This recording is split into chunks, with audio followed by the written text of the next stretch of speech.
ना ही तो इसको लंबे लंबे धागे लगाने की ज़रूरत है और ना ही किसी सिलाई तुरपाई की। ये रेसिपी उन लोगों के लिए है जो कि चाहते हैं कि हम करेले भी बहुत मज़ेदार से बना लें और कड़वे भी ना बने और हमें मेहनत भी ना करनी पड़े। तो ये बहुत ही ज़बरदस्त रेसिपी है। अस्सलाम वालेकुम my YouTube family, I hope कि आप सब ठीक होंगे। मैं हूँ आसिया सजाद और आप देख रहे हैं दामने ज़हरा किचन। तो चलते हैं जी आज की रेसिपी की तरफ। तो जी ये मेरे पास हैं करेले, ये है 1.5 kg यानी कि 1.5 किलो करेले हैं। ठीक है, इसको मैंने पहले ही यानी कि धो लिया था एक दफ़ा ताकि इसके ऊपर जो डस्ट वगैरह वो उतर जाए। अब हमने इनको छीलना है। छीलना इस तरीके से है कि हमने इनको बिल्कुल भी इनकी ना जो पतली सी वाली जिल्द स्किन है वो नहीं निकालनी।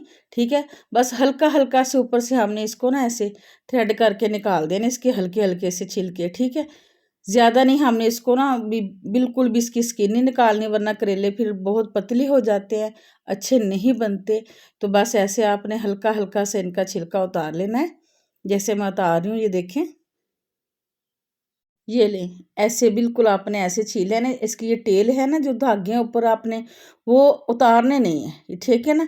बस थोड़े थोड़े से उतार लें, बाकी थोड़े थोड़े से इसके साथ रहने दें। दोनों तरफ से आपने इसकी ना जो कोने वो रिमूव नहीं करने। मैं ऐसे सारे छील लूँ, फिर आपको दिखाती हूँ कि आगे हमने क्या करना है। तो यहाँ पे माशाल्लाह जी देखें, करेले जो है छिल चुके हैं। अब इसकी थोड़ी थोड़ी सी हमने टेल उतार देनी है और करेला एक उठाना है और इसका हमने देखें क्या करना है, इसको बिल्कुल दरमियान से हमने कट कर लेना है। इसके 2 हिस्से कर लेने हैं, ये देखें। और अब क्या करना है कि एक स्पून ले लेनी है, चम्मच ले लेना है आपने। अब ठीक है, और इसको ऐसे हमने ना करेले के अंदर डाल के हल्का हल्का सा घुमाएंगे ना, तो इसके जो सारे बीज हैं वो निकल जाएंगे, आसानी से निकल जाएंगे। ना तो फिर हमारे हाथ दर्द करेंगे, ना नाखून दर्द करेंगे, ये इजी से साफ हो जाते हैं। ये देखें, देख रहे हैं ना आप, ये ले माशाल्लाह से 2-3 सेकंड लगे हैं मुझे इसको साफ करने में। और ये देखिए खाली हो गया ना। ऐसे ही सारे खाली कर लेने हैं। और क्या करना है कि हमने यहाँ पे ली है बर्फ़, आइस ली है और इसके अंदर हमने डाला है 2 टेबलस्पून नमक। नमक डाला और थोड़ा-सा मैंने इसमें डाला है पानी। पानी भी ठंडा ही है, ठीक है ना? ये रूम रूम टेम्परेचर का नहीं, ये फ्रिज वाला ही पानी है, ठीक है? अब साथ-साथ हमने इनको खाली करते जाना है और साथ ही साथ हमने ये बर्फ़ वाले पानी में, आइस वाले पानी में हमने इनको डिप करते जाना है। इससे आपके करेले बिल्कुल भी कड़वे नहीं बनेंगे। करेलों में हल्का-सा कड़वापन तो होता है ना, लेकिन इससे वो भी नहीं रहेगा। इसको अब मैंने डिप करके सारे खाली करके इसको मैंने 1 घंटे के लिए या 45 मिनट के लिए रख देना है। अगर आपने सुबह को बनाने हैं तो रात को छील के रख दें, अगर शाम को बनाना है तो सुबह को छील के ऐसे फ्रिज में रख दें। ये बिल्कुल भी कड़वे नहीं बनेंगे। बाद में बताती हूँ इसका क्या करना है। तो यहाँ पे मैंने लिया है एक कुकर, उसमें मैंने डाली है दाल। दाल है जी ये मेरी 1.5 पाव चना दाल है। और अब इसमें शामिल करेंगे कुछ मसाले, जिसमें half tablespoon chilli flakes यानी कि कुटी हुई मिर्च, 2 टीस्पून है नमक। नमक 2 टीस्पून है व्यूअर्स, नमक थोड़ा सा कम जाएगा। और हाफ टेबल स्पून है चिली पाउडर यानी कि सुरख मिर्च पाउडर। और 2 टीस्पून की यानी कि है इसमें हाफ टेबल से थोड़ा सा कम है गरम मसाला पाउडर। और 1 टीस्पून है हल्दी। ये है 1 टीस्पून ज़ीरा, साबुत ज़ीरा है ये। और 1 टेबलस्पून है साबुत धनिया, इससे इसके अंदर बहुत अच्छा फ्लेवर आ जाता है। तो व्यूअर्स मैं इसी तरीके से बनाती हूँ। ये मेरे बच्चे और हस्बैंड बहुत ज़्यादा पसंद करते हैं। आप अपने जो चीज़ें शामिल करना चाहें, कीमा कर लें, कुछ कर लें, आप अपने तरीके से कर लें। 2 प्याज मैंने काट के रफली रफली से वो डाल दिए हैं, वो शामिल कर दिए। और मैंने इसमें तकरीबन डाला है 1.5 कप पानी का। इसको एक दफ़ा मिक्स कर लेंगे, मिला लेंगे। कुछ लोग बेसन के बनाते हैं, कुछ लोग जो हैं वो कच्ची जो दाल होती है उसको कूट के बनाते हैं।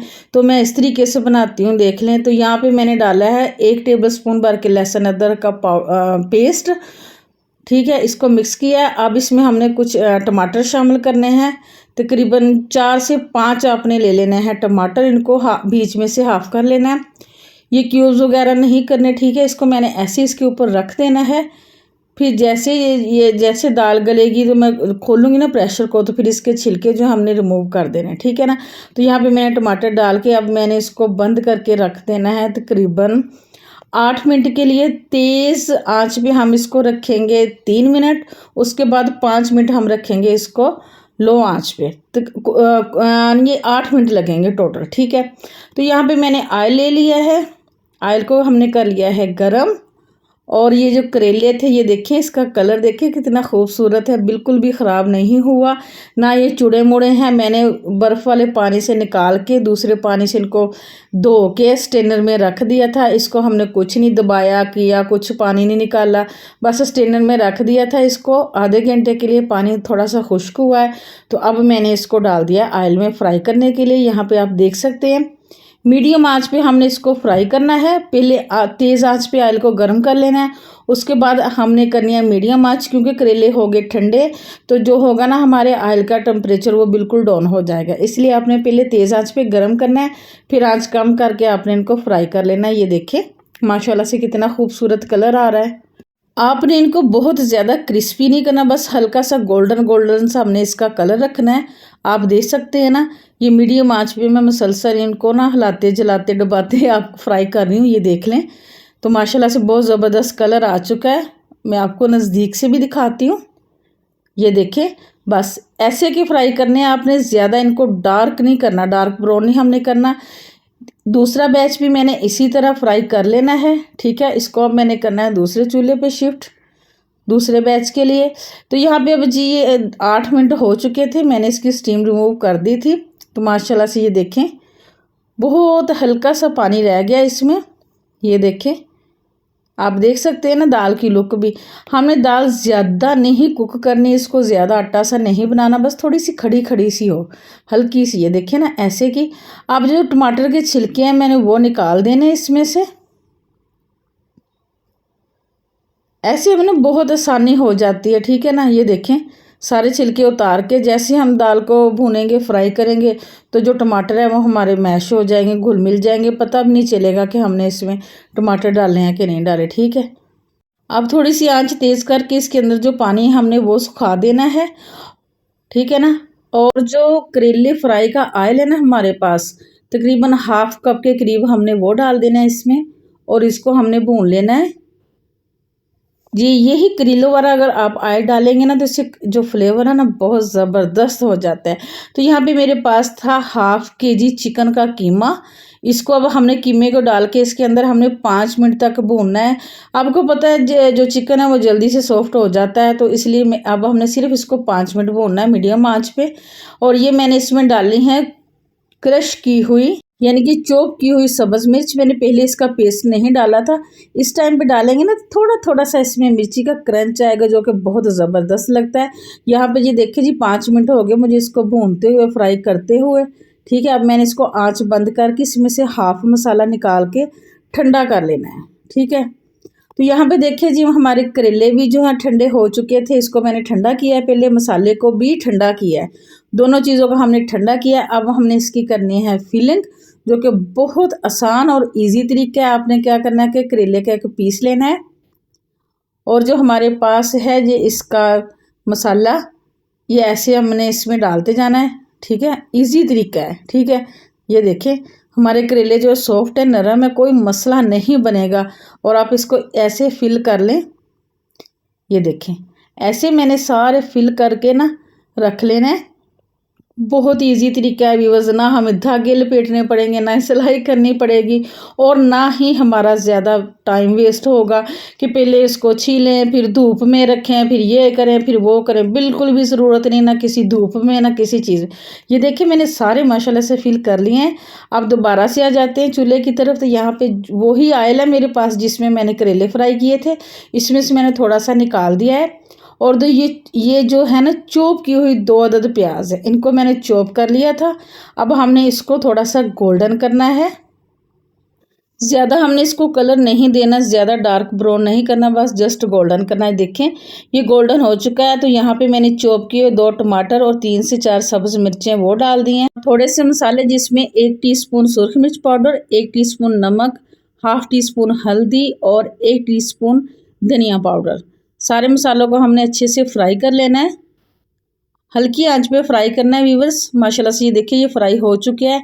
तो अब हमने क्या करना है कि जो बचा हुआ हमारा मसाला था ना कुकर में, जो दाल वाला चिकन वाला जो हमने आधा बचा के रखा हुआ था, ये वाला जो है ना सारा मसाला हमने उसमें शामिल कर देना। ये देखिए माशाल्लाह से अभी से इतनी प्यारी खुशबू आ रही है ना व्यूवर्स कि मैं आपको बता नहीं सकती कि कितनी प्यारी खुशबू आ रही है। अब हल्की आंच पे हमने इसको 1 से 2 मिनट फ्राई करना है, ठीक है, ताकि ये एक यकजान हो जाए, ठीक है। ये देखिए आंच हल्की है, हल्की आंच में हमने इसको करना है। ये देखिए आप लोग को देख रहे हैं इसकी कितनी ज़बरदस्त है। तो इस टाइम पे आके जो हमने करेले फिल करके रखे हुए थे वो शामिल कर देने हैं और एक दफ़ा इनको भी मिक्स करना है, हल्का सा मसाले के साथ लपेटना है ऐसे, और आंच कर देनी इस टाइम पे आके हमने दम वाली, ठीक है ना। तो व्यूअर्स अगर मेरे चैनल पे नए हैं तो प्लीज़ चैनल को सब्सक्राइब करें। अगर वीडियो अच्छी लग रही है, ये रेसिपी अच्छी लग रही है तो लाइक शेयर ज़रूर कीजिएगा। तो यहाँ पे मैंने हाफ कप डाल दिया इसमें दही। आज हमने बिल्कुल व्यूअर्स दम वाली कर दी है, ठीक है। दही को एक दफ़ा मिक्स करना है और इसको ढाँप के रख देना है 2 मिनट के लिए, 2 से 3 मिनट के लिए हमने इसको ढाँप के दम वाली आँच पे दम लगा के रख देना है, ठीक है। उसके बाद आपको दिखाती हूँ इसकी फाइनल लुक। तो माशाल्लाह से जी अल्हम्दुलिल्लाह माशाल्लाह अल्हम्दुलिल्लाह ये देखें ऑयल सेपरेट हो चुका है। ये है इसकी फाइनल लुक। बहुत ज़बरदस्त हमारे जो है ना फिलिंग वाले करेले तैयार हो चुके हैं। तो अब मैं आपको डिश आउट करके दिखाती हूँ। तो यहाँ पे आपको दिखाती हूँ कि ये करेले देखिए कितने सॉफ्ट हैं। ये देख रहे हैं ना आप, आराम से टूट रहे हैं और फिलिंग देख लें इसके अंदर से बिल्कुल भी नहीं निकली। ये बहुत ही इजी तरीका है। अब आपको करेले बनाने के लिए बिल्कुल भी परेशान होने की ज़रूरत नहीं है। तो जी यहाँ पे आज की एक अच्छी बात, सच्चाई के रास्ते पे चलते हुए अगर अकेले हो जाओ ना तो ये मायूस मत होना, क्योंकि अकेला सूरज ही अंधेरे को रोशनी में बदल देता है और हमारा अल्लाह तो हमेशा हमारे साथ होता है। इसी के साथ दीजिए इजाज़त, दुआ में याद रखिएगा। मिलेंगे नेक्स्ट वीडियो में नेक्स्ट रेसिपी के साथ। अल्लाह हाफिज़।